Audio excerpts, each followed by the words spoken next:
योग म्हणजे नुसता व्यायाम नाही, तर योग हे एक कल्याणशास्त्र म्हणून आपण त्याकडे बघितलं गेलं पाहिजे. कारण योगाचे असे अनेक फायदे आहे. शारीरिक आणि मानसिक आरोग्यासाठी खूप असे अनेक फायदे आपल्याला बघायला मिळतात. शरीराची लवचिकता वाढून मन हे सुदृढ होण्यास मदत हे करत असते आणि सकारात्मक विचार करण्यासाठी योगा हा खूप महत्त्वाचा आहे. त्यामुळेच विविध प्रकारचे आजार असो किंवा मानसिक नैराश्य, ताणतणाव असो, हे दूर करण्यासाठी योगा हा खूप फायद्याचा आहे. तर आज आपण सुप्त वज्रासनाबद्दल माहिती घेणार आहे. त्याचे काय फायदे आहेत ते आपण आधी बघूया.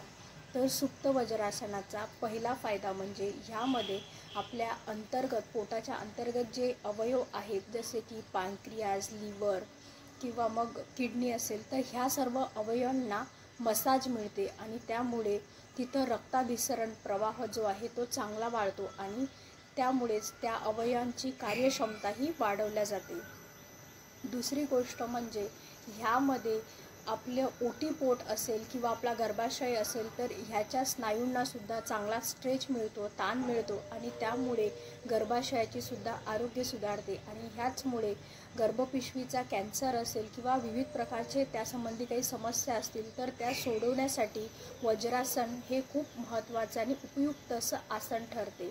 तर तिसरा उपयोग असा आहे की मणका असेल किंवा कमरेचा भाग असेल किंवा आपल्याला स्पायनल कॉर्डविषयी काही समस्या असतील, सर्वायकल स्पॉन्डिलोसिस असेल किंवा लंबर स्पॉन्डिलोसिस असेल, ह्यासारख्या विविध आजारांवर योगा ही सुप्त वज्रासन खूप महत्त्वाचं आणि उपयुक्त आसन आहे. सुप्त वज्रासनामध्ये फुफ्फुसांमधील जे स्नायू असतात त्यांना चांगला स्ट्रेच मिळतो आणि त्यामुळे दमा असेल, ब्रॉन्कायटिस असेल, तर अशा पेशंटसाठी सुप्त वज्रासन खूप फायद्याचं ठरत असतं.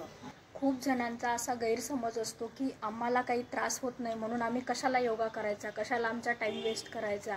तर जर तुम्हाला वाटत असेल की म्हातारपणामध्ये सुद्धा आपले गुडघे चांगले काम केले पाहिजे, आपल्याला घोट्यांचा काही त्रास झाला नाही पाहिजे, तर अशांसाठी सुद्धा सुप्त वज्रासन खूप महत्त्वाचं आहे. कारण ह्यामध्ये काय होतं की आपल्या मांडीचे जे स्नायू आहे ह्यांनासुद्धा चांगला स्ट्रेच मिळतो आणि आपले जे गुडघे आहे किंवा जे पायाचे गोटे आहे, तर ह्यांचीसुद्धा मजबूती वाढते आणि त्यामधली लवचिकता ही फ्लेक्झिबिलिटी जी आहे ती वाढते आणि त्यामुळे गुडघेदुखी असेल किंवा मग चालायला काही त्रास असतो खूप जणांना, तर अशांसाठी हे आसन खूप महत्त्वाचं आहे.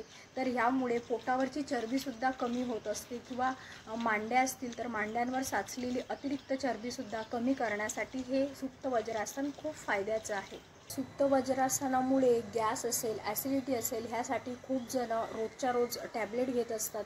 तर ह्यामुळे सुप्त वज्रासनामुळे तुमची गॅस, ॲसिडिटी, खरपट ढेकर असेल तर हे कमी होण्यास मदत ही नक्कीच होणार आहे. तर बघूया आपण सुप्त वज्रासन कशा प्रकारे केल्या जाऊ शकतं.